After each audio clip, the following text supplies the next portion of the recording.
Hello, Onsiawa friends. It's your friend Caleb. I'm down here at Camp Whitman right now. I don't know if you can hear me with the wind.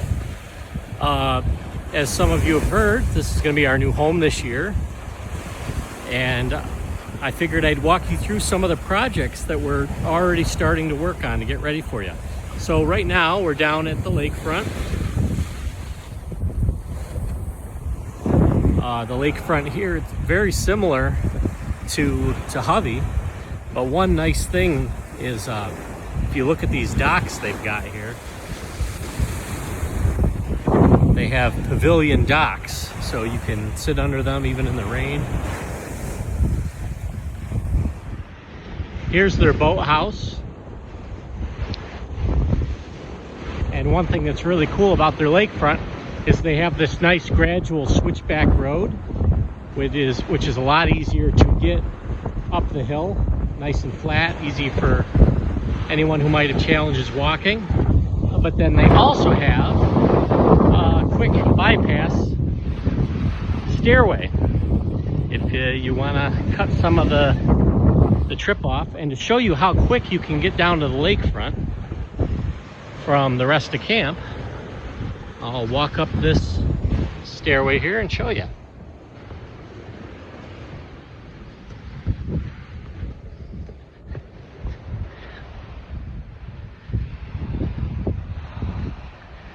Here's the road. You see what a nice improvement it is.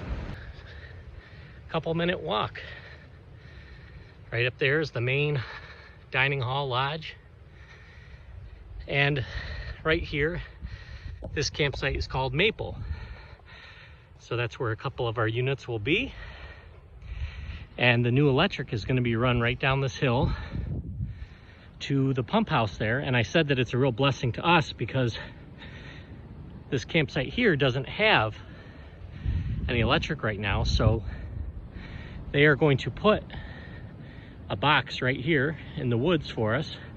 So all we have to do is trench a line from the unit to this spot and we can get some electric for our kids and counselors.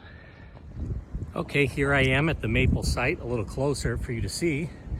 Let's take a look and see what the kids are going to be staying in this year.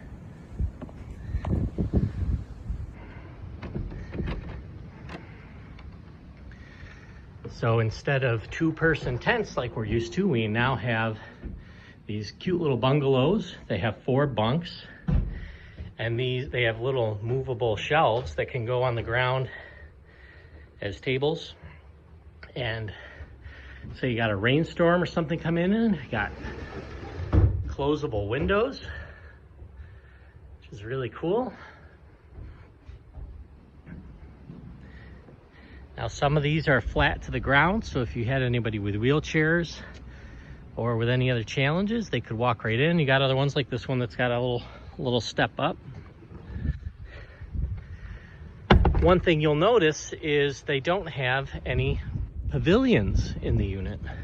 So that is one thing that we're currently trying to raise funds to do. We would like to get 2 pavilions for each unit, or each campsite, I mean, because we're gonna have at least 2 units per campsite. So these flags here are spots that we could possibly be putting pavilions at, and then adding a couple fire rings over here. And we would run our electric straight over from that top of the hill. You can see the lake dock down there. So from about that tree, we'll run electric straight in here and put it on each pavilion, and that way they'll have electric access. I mentioned money we're trying to raise. That's kind of part of this video here. I'm hoping that you will consider making a small donation to the Onsiawa Capital Improvement Fund. It can be done very easily by just going to our GoFundMe page, which you can find in a link at the bottom of this video, or on our website, or on Facebook, the Onsiawa Facebook group. You can see the link right there. Okay, here we are up by the main lodge. This is where the kitchen and dining hall are. And wait till you see the view at this camp. This chair looks like a good spot for me to show you.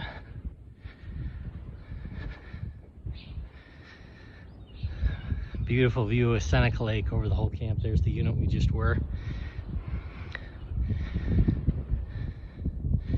So this is just a really nice outdoor veranda. We'll poke through the window here. We'll go in a little while, but you can see this is where a dining hall area will be set up in the summer. And I've been here working with Ray Willis. For those of you at camp that remember Fran, it's Fran's son, and he's a contractor. So he's been getting electric run from the main power at the camp. So we ran new conduit all the way down the far side of the building and down here. So here's where we've stopped, and he's gonna run it from here all the way down to the lake to that pump house that I showed you. So making really good progress with the electric. We're looking to put a flagpole right here so we can line up and do our flag ceremonies. And then the kids, when they're done, they will walk in right here. And here's the big main dining hall area. Got a nice stage here for singing and doing skits. Set all our tables up in here. I got some bathrooms right over there. And our friend Matt Krantz, our cook from last year, he's been really helping out a lot, and he's taken the lead on getting our kitchen ready. And look at some of this beautiful kitchen equipment that we've got. A nice 10-rack oven, a tilt skillet. I understand that we got a stove on the way, some new freezers. So here's a nice little ravine we're gonna walk over, and this takes us to a couple of the other campsites and cabins that they have on the property. And don't be too intimidated by these stairs, because they actually have another way around up there that's completely flat and accessible for vehicles or wheelchairs. I'm taking this way because it's a little bit of a shortcut.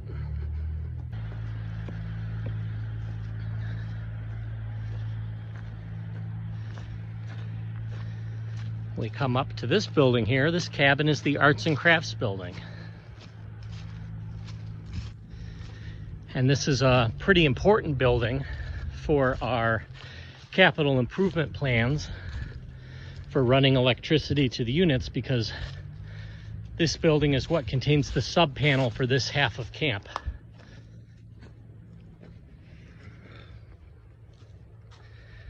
We'll pop inside real quick just so you can see. It's currently being remodeled. They've added a nice new sub panel for us, so when we tie in our electric, we'll have space for it. Newly insulated. You have plenty of room for a whole unit in here, or even two if you wanted to. Another cabin over there that's traditionally been used as the caretaker cabin for the property. So we will run electric off of this building, and we will come right up the road here, and we'll go look at some of the other units. The first unit we come to on this side of camp is Willow. And right now the plan is to utilize these for overflow for staff who are not assigned to a unit. We can just see through the trees another campsite right up ahead. So this campsite here has an entrance here, a small entrance, and then you'll see the sign right there for a second entrance. And this campsite is called Pine.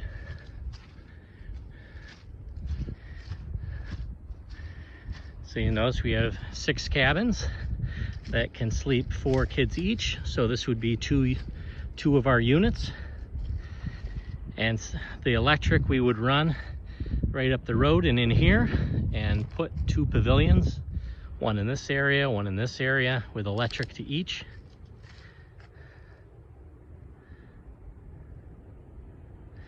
And all of the campsites here already have water, which comes to a post and gets pumped up through their filtration system.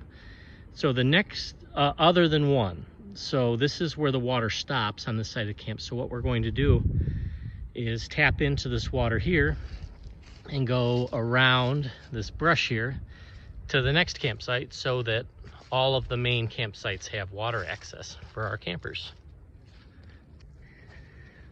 From the Pine campsite, it's just a few steps up the road. There's that second entrance to Pine I was just talking about. So this is the road to Sycamore, the one that I said needs water. So here at the Sycamore site, you'll notice that there's a lot of brush around, and that's because of all these ash trees dying from the emerald ash borer. Those die, and then it lets a lot of new light into the forest, so you have a lot of young brush growing up. So our hopes are to clear a lot of this brush and make this campsite a little bigger so you could have 2 units in here.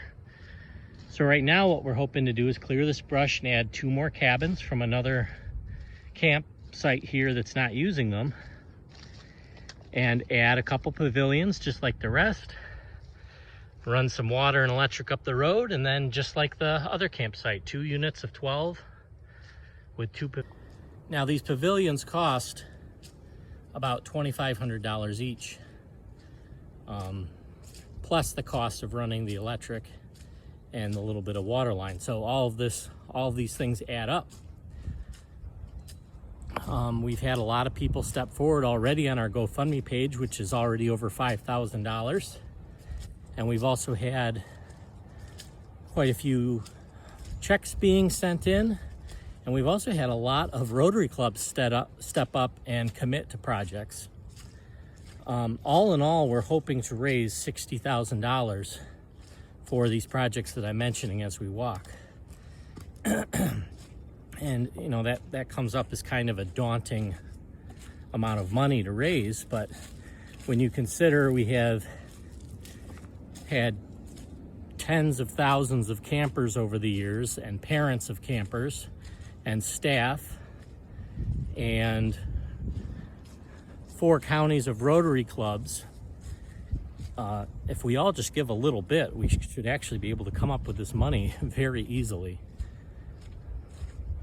The next place I'm going to take you guys is the shooting sports area.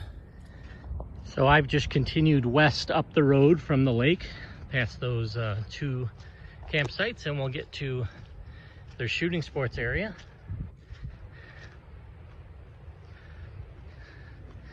So what we would like to do is add 2 pavilions here, a pavilion right here with a backstop with a net and our 3D targets over there by that tree line, and then add a second pavilion right over here. And what that will do is give us the ability to, I'll do 2 things. One, we can separate those who are shooting archery and those that are not, so that they're away from each other, not a distraction. Or we could add a second activity up here, something like slingshot or BB gun at this pavilion, and then just put a temporary pavilion with some picnic tables over here.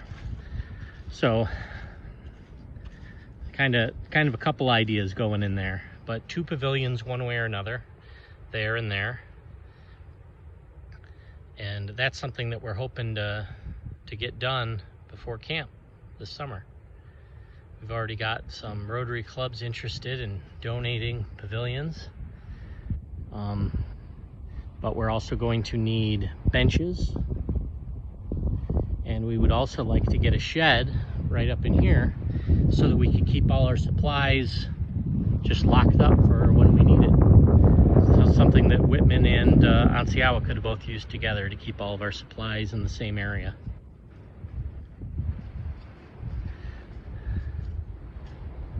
I'm not going to walk up there, but you keep taking this road, that takes you to another pavilion that they already have built that we can use for programs. A big field, a big pond are all up that way. Let's head over to the pool and make our way back down to the main part of camp. Now, when I mentioned that if you were a little daunted by all those stairs to get across the ravine, here's the other way across, and as you can see, it's just a nice, perfectly flat gravel road. A little muddy, but that's just because it's April. It's the muddy season. By summer, it'll all be nice and dry. And if you look through here, that is the pool. Smile, you're at camp. Here is the pool right here, all covered up for winter. You can see the frames for some temporary pavilions they keep up.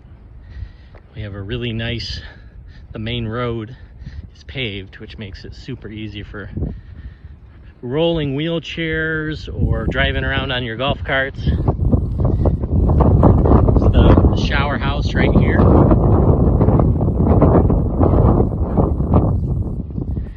And on the left here, as we go down the main road, you have, I guess we'll call them senior staff cabins, but they're really more administrative and nursing. So they're some very nice blue cabins with water and electric. So the way Camp Whitman does it is they're camp directors normally in this one. A few more here. And these vary from 1-bedroom to 3-bedroom units. I'm not positive, but I want to say this one here, Osprey, is the nurses' lodge. Oh, look, I can see right on the sign it says nurses. So yes, so we'll put our nurses in there. I believe it's a 3-bedroom. So we'll have 2 nurses stay right here all the time and then use another bedroom for an infirmary. And it's cool, it's got a nice screened-in porch all the way around. And these little ones here are also little apartments. They don't have the bathrooms in them, but they're also nice little, kind of like the unit bungalows. Another one here. And then, as you see, another nice little bungalow there. That'll probably be for our cook. And then we're right back to the main lodge again. But also see my face. To sum everything up, we have already made a lot of advancements on our projects as far as planning. The only thing we really have left to do is a lot of the work. So over the next couple months, we're going to be trying to get a lot of these projects done. Ideally, we would like to get all of these projects done, pavilions, water and electric, and the kitchen, all done within the next couple months. That way we're not affecting Camp Whitman's summer camp. So if you would consider making a donation, like I said, with all the thousands of people that Camp Onsiawa has helped, touched, affected, even if we all come together and give $20, we can accomplish this fundraising goal very quickly. So like I said, there will be a link at the bottom of this video. You can also find the link on our Facebook page or on our website. If you have any questions, your camp directors, Joanna and Robin, or myself, or any other Rotarians you might know, we've been involved every step of the way. So we can probably answer your questions. You can either private message us or reach out to us on Facebook, and we'd be happy to tell you other ways that you can help. Maybe you can't donate any money and you would like to come and help on some of these work days to help build some of these projects or clear some of this brush, and that's something we could also coordinate with you. So thank you, God bless you all. Thank you for everything that you've already done, and I hope to be seeing you all here at Camp Whitman for Rotary Camp Onsiawa 2023.